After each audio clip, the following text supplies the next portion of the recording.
Ashamaa harka fuunee jaalatamtoonni fi kabajamtoonni hordoftoonni seenaa tuubii bakkuma jirtanitti nagaan rabbii isin faana haa ta'u. Hadda viidiyoo haarawaan obboleettii xiyyaa ishee duraan boolla bishaanitti baddeedhee isinitti himesan daayirektii qabadhee isinii dhufee jira. Ishii waliin jirra. Haga dhuma viidiyoo keenyatti nu waliin turaan isiniin jedha. Warri maatii naaf hin taane immoo maatii naa ta'a. Isa chaayinaalii kiyya guddaa dhiisee gara xiqqaa kanarrattiin hojjechaa jira waan ta'eef isinumatu naa guddisa. Kanaaf warri chaayinaalii kiyyaallee sabiskiraayib naa gootan galatooma ulfaadhaan isiniin jedha. Ammallee haga dhumaatti na wajjin turaan isiniin jedha. Maqaan ishii Fayiseedhaan isiniin jedhee sababa Fayisee jenneetillee qabna. Fayisee maqaan itti maddu? Hindeetti meesila. Maqaan kiyya Fayiseen jedhama. Anillee obboleettii seenati. Kam jammareen itti fufare. Gizee bishaan itti badde siin jedhasanii. Yeroo bishaan itti badde jedhamu san akkuma beekamu sa'aatii sanitti daa'iman ture hooma tokkoyyuu hin beeku garuu bishaan wayii oddoo keessaa qabna innis haroo jedhama.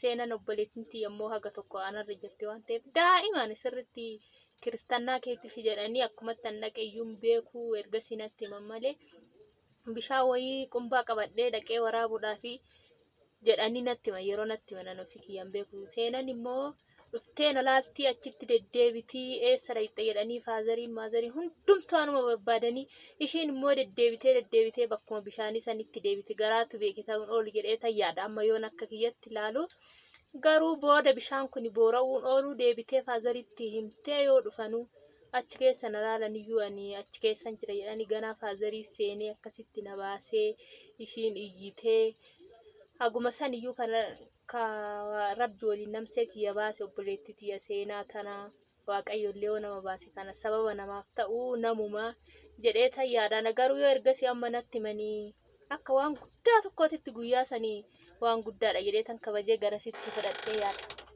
Akkasii yaadda. Gizee sanii sababa maqaa kanas baasanii hin beektaa Fayisee jedhanii mee? Akkas jedhe. Haasofnee miree waan kana. Ani sababa gizee sanitti bakka duuta jedhanii namoonni hundumtiyyuu narraa bahee faazariin kiyya waan hedduu keessa galanii maazariin illee akkasuma obboleeyyan kiyyallee jechuudha sirni kiyya ka gammachuu gaafsanii gadda ta'ee ergas yana mana addaan teechisanii jedhanii yoo natti himan erga sanaan booda immoo sana gannasaniiyyuu bakka duuta jedhanii achi booda hinoo iti jedhanii yoo na laalanii ani akkuma jedhame oo'uun oolu. Achi booda ka'ee maazariin na teechisanii yoo harma na hoosisanii ani harma qabadhee fayyite ishiin jedhanii achumarraa Fayyisee jedhanii na baasanii jedhee tayyaadha akkanatti himanitti garuu ani akkasitti himnetti. Haala akkasuma tanaan dura seenaa obboleettii xiyyaa tanaa isinitti himee jira jechuudha. Akkasan guyyaa waaqayyo jedhe galee ishii wajjin viidiyoo isinii hojjedha jedhee turtuu wayii keessa namni yaadattan chaayinaalii kanarratti miti isa seenaa tuubii irratti isinitti himeen jira jechuudha. Obboleettiin xiyyaa isheen Fayisee jennuun ishee tana jechuudha. Amma hojjettu mootummaatilleen. Kanaaf yeroo san kan deemtu ta'e nu haadha hin yaadannu. Yeroo san dhugaa dubbachuudhaaf baay'ee xiqqoo ture. Ishiin lammaffaa narratti dhalatti. Baay'een xiqqoo ture garuu haguma san jechuudhaaf qumbaa zayitii ishii keessa nitirii sadii dhumte san ishii qabattee haroo deemte. Ishii waraabuuf yoo ishiin qumbaatti gadi lakkistu bishaan itti guutee jennaan ishiin dandeettee keessa ol fudhattu itti gallixxe boolli baay'ee fagoodha fe'ummaa midhaan hin fe'an kana gadi liqimsa. Saniin booda ishiin itti lixxe achirraan egaa sababa ta'uudha akkuma ishiin jette haroo sanirra yeroo 2-3 deddeebi'ee tan laalaa ture. Yeroon deebuutti homaan argine gizee sadaffaan irra dhaqee olaalu immoo lammaffaa dhaqee olaalu bishaan bobboora'ee jira. Ammallee garaan didee sadaffaa itti deebi'ee ilaalu edaa haroon gizee dura gali qibsate sadaffaa irratti ol tufa jedhanii akkuma san ol tufee baasee yoo hin jedhu miila ishii takkitti tuuqabee hin danda'u jechuudha. Miila qabeetuman faazariitti iyyee achi faazariin dhufee gateetti re'oo godhatu bishaan akkuma mumbaa kanatti keessaa gadi yaa'a. Hunduyyuu amma taree kinoo hadha immoo galata rabbii ishee wajjin teenyee isinitti haasofne.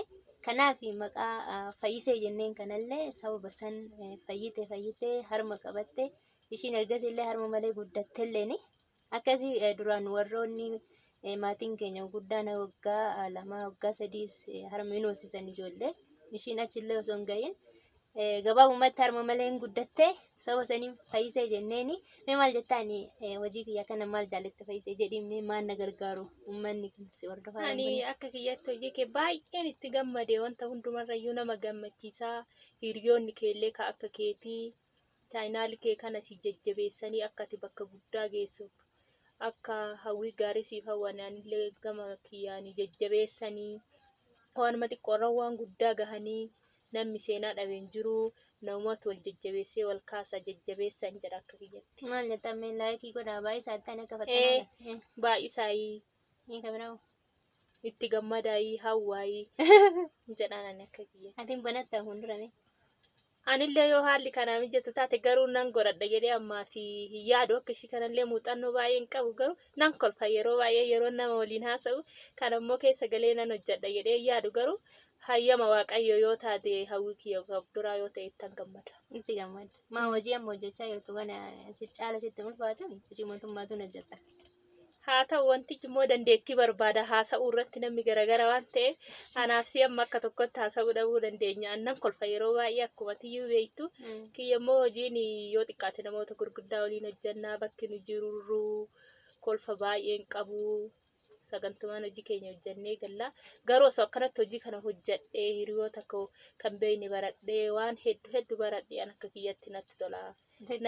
Eeyyeen baay'ee natti tola. Akkasii obboleettii xiyyaa ishee fayyisee jedhamtu tana wajjin hadda viidiyoo addaa kana qabannee isinii deebinee jirra hordoftoottan xiyyaa. Viidiyoo biraatiin immoo viidiyoo garaagaraa akkuma isiniin jedhe kaleessa mooyyoo obboleeyyan xixiqqoo wajjin viidiyoo wayii gaafiif deebii hin gaafanne jennee yaaliidhaaf jechuudha.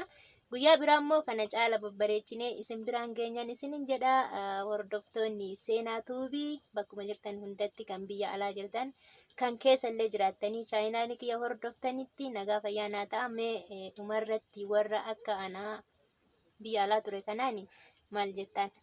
Ani akka kiyyatti wanni ani jedhu ati yeroo biyya alaa jirtutti jechuudha nu baay'ee boonyaa homtuu nutti hin tolu yeroo baay'een immoo bilbilaan sin dubbisaa yeroo daataan banamee jirutti si arginaan hojiirra waan jiraadhe yoon kaardii keessan qabaanne daddafee suuqii deemee bitadhee si dubbisa garuu yeroo si dubbisutti obsuma qabaadhee si dubbisa malee keessa kiyya baay'ee tokko na boora waanuma jireenya wal arginee wajjin jiraannuyyuu nutti fakkaanne wanta baay'eetu jira waan ta'eef jechuudha gufuu karaa kana keessa ammallee hiriyoonni akka keetii kan biyya alaa jiranii gaafa hayyama waaqayyoo taate hundumtuyyuu wanti hin taane hin jiru waannan obsumaanii guyyaa hayyama waaqayyoo ta'e eeggadhaayii hin darba guyyaanii waaqayyo nagaan gara biyya keessanii sinaa deebisuu maatii keessan biyya keessan sinaa argisiisuun jedhaananii gamu. Kanuma jettan. Ishii galatama kafeessa sirannaa hirmaachuu geetu. Ishi. Ishi chaa'u viidiyoo biraatiin walitti deebinaa agasitti nagaan naa tura.